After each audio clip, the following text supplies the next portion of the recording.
इतिहास इस बात की तस्दीक करता है कि दिल्ली के लाल किले पर हमेशा से ही मुस्लिम शासकों का राज रहा है, लेकिन सन 1783 में ऐसा पहली बार हुआ जब सिख सेना ने बादशाह शाह आलम को घुटनों पर ला दिया और लाल किले पर केसरी निशान साहिब झंडा लहराया था।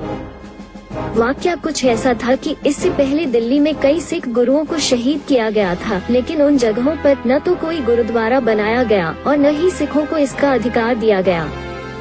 इसके साथ ही इसी दीवाने आम में बैठकर 1716 में सिखों के बहादुर योद्धा बाबा बंदा सिंह बहादुर को 740 सिखों के साथ शहीद करने का फरमान सुनाया गया था। इस सब को देखते हुए बाबा बघेल सिंह की अगुवाई में जत्थेदार जस्सा सिंह आहलवालिया और जत्थेदार जस्सा सिंह रामगढ़िया ने मुगलों पर आक्रमण कर दिया। इसमें जत्थेदार जस्सा सिंह आहलवालिया की बेहद अहम भूमिका रही और उनकी वीरता व बहादुरी को देखते हुए दीवाने आम में उन्हें सुल्तान उल कौम की उपाधि दी गई। सिख सेना की दिल्ली में होने की खबर सुनकर बादशाह शाह आलम घबरा गया और उसने मिर्जा शिकोह के नेतृत्व में महताबपुर किले पर सिख सेना को रोकने की कोशिश की। हालांकि वहां पर पराजित होकर वो भाग गया और लाल किले में जाकर छिप गया।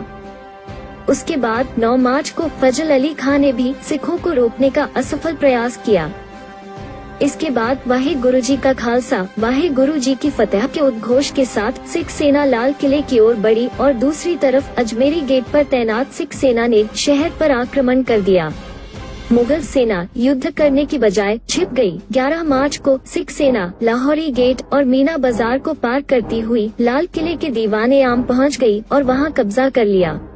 दीवाने आम पर कब्जा करने के बाद सिख सेना ने लाल किले के मुख्य द्वार पर खालसा पंथ का केसरी निशान साहिब यानी झंडा फहराया। ऐसा इतिहास में पहली बार हुआ था जब सिख सेना ने लाल किले पर कब्जा किया था।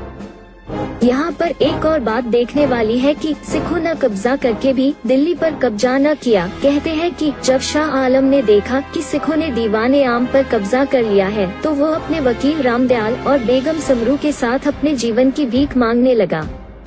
सिखों ने कुछ शर्तों पर उसे छोड़ दिया। वो शर्त थी कि वो सभी स्थान जहां गुरु साहिबान के चरण पड़े, जहां गुरु तेग बहादुर साहिब को शहीद किया गया और माता सुंदरी व माता साहिब कौर जी के निवास स्थानों का अधिकार सिखों को दिया जाए।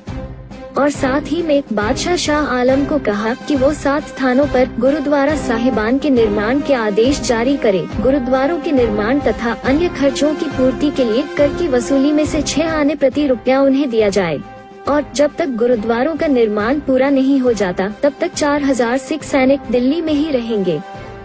तो यह था आज का इतिहास। सिखों को कोई तखत या राज की भूख नहीं थी, वो तो जुल्म के खिलाफ लड़ते थे और लड़ते रहेंगे। धन्यवाद। वाहे गुरु जी का खालसा वाहे गुरु जी की फतेह।